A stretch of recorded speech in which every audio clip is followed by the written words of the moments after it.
She leaned closer, her voice trembling but firm. "If you tell anyone, I'll deny it." In that moment, I knew this wasn't just a secret, it was the beginning of something I could never walk away from. The first time I heard those words, I thought I had misheard her. We were sitting in her living room, just the two of us, the world outside softened by a steady rain that tapped against the windows. A single lamp glowed in the corner, casting warm, uneven shadows across the shelves filled with books and framed photographs of a life that seemed so far ahead of mine. She sat across from me in a deep armchair, her posture graceful, yet her hands fidgeted against the porcelain mug she held. Her voice had always carried a calm authority, the kind that could silence a classroom without effort. But this time, when she spoke, it was different. Lower. Guarded. Almost as if she was afraid of the sound of her own words. "If you tell anyone," she said, her eyes fixed on me with an intensity that made my chest tighten, "I'll deny it." The silence afterward stretched like a fragile thread between us. I didn't know if she was joking, if this was some test, or if I had just been invited into a secret I was never supposed to hold. My heart thudded in my chest, the weight of her words pressing into me. I wanted to ask what she meant, but the look on her face stopped me. There was no playful smile, no trace of humor. Only a quiet vulnerability, buried beneath her steady exterior. For a moment, all I could do was watch her. The lamplight softened the fine lines near her eyes, making her seem both timeless and achingly human. She wasn't just my former teacher anymore, the woman who had once stood in front of a classroom, composed and untouchable. Sitting here, inches away, she felt closer than she should have. Real. Fragile. I shifted slightly in my seat, the old couch creaking beneath me. I tried to ground myself in the details, the faint scent of her perfume, something floral but understated, the rhythmic tapping of rain outside, the warmth of the mug in my own hands. But none of it could steady the storm building inside me. She finally broke eye contact, lowering her gaze to the floor as if she had already revealed too much. Her thumb traced the rim of her mug, slow and deliberate, the only sign that her calm exterior was faltering. I wanted to tell her I would never betray her trust, that her secret was safe, but the words caught in my throat. What struck me most wasn't the content of her confession, it was the fact that she trusted me enough to say it. In those few seconds, I realized she had let down a wall she probably hadn't lowered for anyone in years. And with that realization came the dangerous thought, maybe she needed me. Maybe she wanted me here, not as a student from her past, but as a man who saw her, truly saw her, in this moment. The rain outside grew heavier, but inside the room, the world felt suspended. The air thickened with something unnamed. I didn't reach for her, didn't move closer. But deep down, I knew something had shifted forever. This wasn't just an evening visit. This was the first step into a story neither of us could walk away from. The next time I saw her, the heaviness of that first confession still lingered in my mind. I carried it with me like a secret carved into my skin, something I couldn't shake even if I wanted to. When she invited me over again, I told myself it was innocent, two adults sharing coffee, nothing more. But as I stood at her doorway, I felt the same restless pulse I had felt that rainy night, a quiet awareness that whatever bound us together was growing stronger. Inside, the atmosphere was warm and lived in. A faint scent of fresh coffee floated from the kitchen, mingling with the softer, familiar trace of her perfume. She moved with an easy grace as she set 2 cups on the low wooden table between us. The cups clinked softly against the saucers, a sound far too ordinary for the extraordinary tension sitting in the room. She sat across from me, her posture composed, but I noticed the small signs she was less guarded tonight. The cardigan draped around her shoulders, her bare feet tucked under her on the armchair, the way she let out a quiet sigh before leaning back. It was the kind of sigh you gave only when you felt safe, or when you were too tired to pretend anymore. We spoke at first of ordinary things. Books she had been reading. The way she had started gardening again. The frustrations of work that left her drained. Her voice softened when she admitted she sometimes came home to silence and wished it were filled with something else. She didn't finish that thought, but she didn't need to. I could hear the echo of it in her pause. I found myself talking more than I usually did. About my uncertainties, my struggles to find direction, the pressure of expectations I hadn't asked for. She listened with an attentiveness that made me feel like my words mattered, like I mattered. Her eyes didn't just glance at me, they stayed, steady and searching, as if she was memorizing not just what I said, but how I said it. As I lifted the cup to my lips, I caught the faint shimmer of steam rising between us, a delicate veil that only seemed to draw me closer. The warmth of the mug seeped into my palms, but it was nothing compared to the warmth I felt when her knee shifted slightly beneath the table, close enough that I could sense her presence without touching.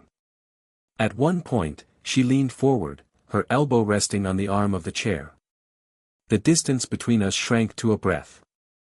I noticed a strand of hair fall loose from behind her ear, the soft curve of her smile when she caught me staring longer than I should have.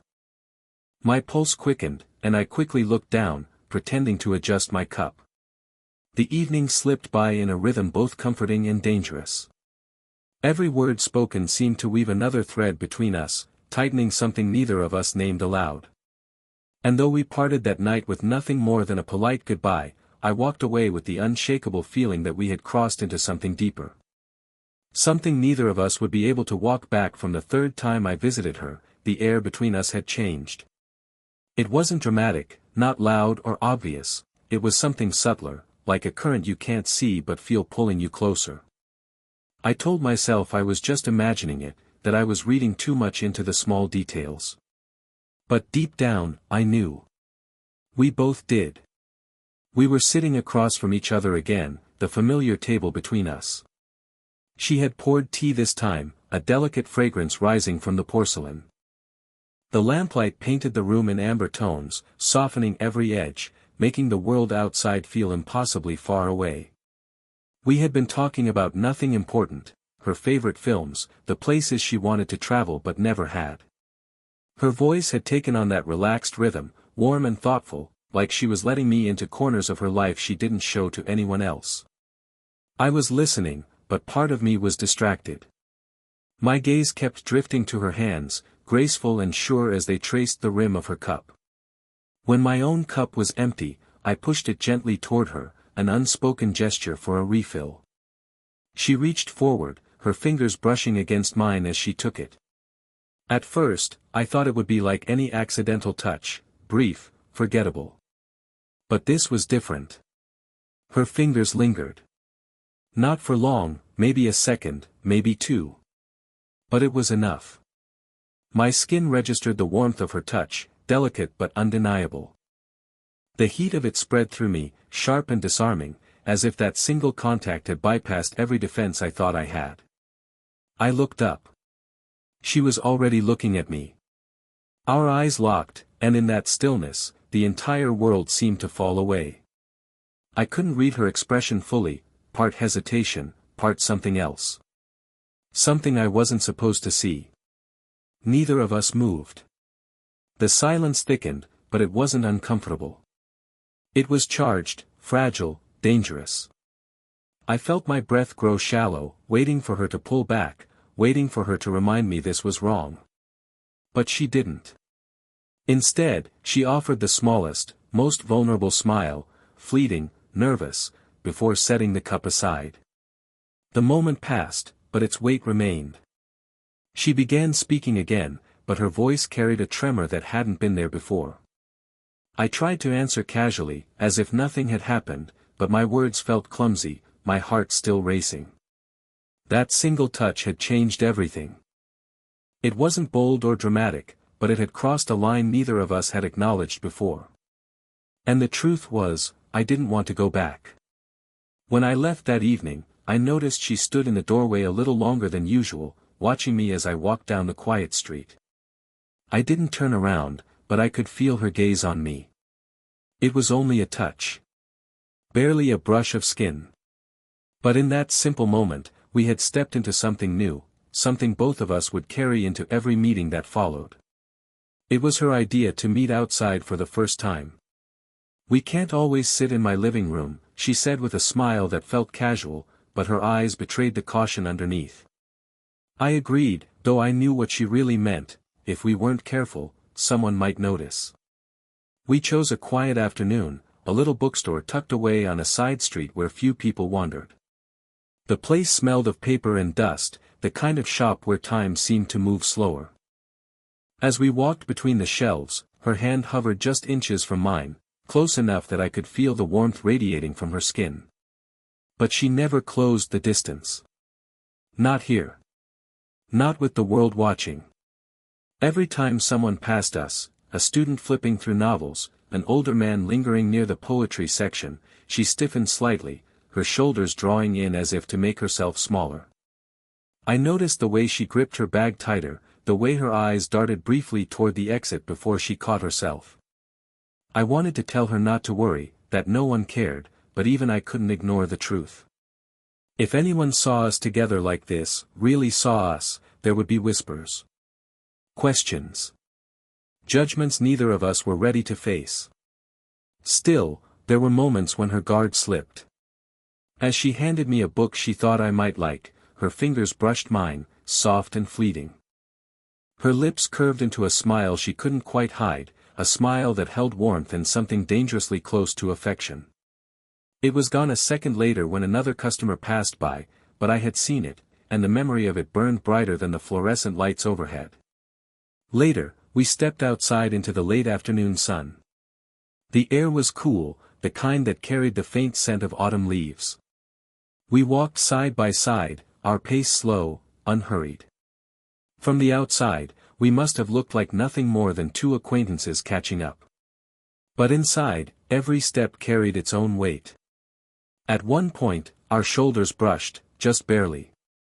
The contact was accidental, yet neither of us moved away immediately.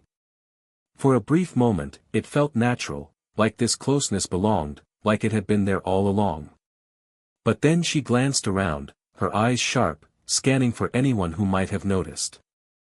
She pulled back slightly, her arms folding in front of her as though to rebuild the invisible wall between us. Her laughter, when it came, was softer than usual. Almost hesitant. "You'll think I'm paranoid," she said, her gaze fixed ahead, "but sometimes I feel like everyone's watching." I didn't laugh. I wanted to tell her that I wasn't watching her the way others might, I was seeing her. The way her voice lowered when she was unsure. The way her strength faltered when she thought no one would notice. As the sun dipped lower, we said our goodbyes on the corner of a quiet street. She gave me a smile, small and almost secret, before walking away. I stood there a moment longer, watching her disappear into the crowd, the ache of distance settling heavy in my chest. The world outside had reminded us of its presence. And with it came the realization, whatever this was, we couldn't keep it hidden forever. That evening, when I stepped into her living room again, I sensed the difference immediately. The space felt quieter than usual, as though the walls themselves were holding their breath. She had dimmed the lights, and the glow from a single lamp cast shadows that reached across the room. She sat curled up on the couch, her knees drawn in slightly, a blanket draped over one shoulder. It was the first time I had ever seen her like that, not polished, not composed, not the woman who seemed to carry control in every gesture. She looked human. Tired. Exposed. I hesitated by the doorway, unsure if I was intruding. But she looked up and offered a faint smile. "Come in," she said softly, her voice stripped of its usual certainty.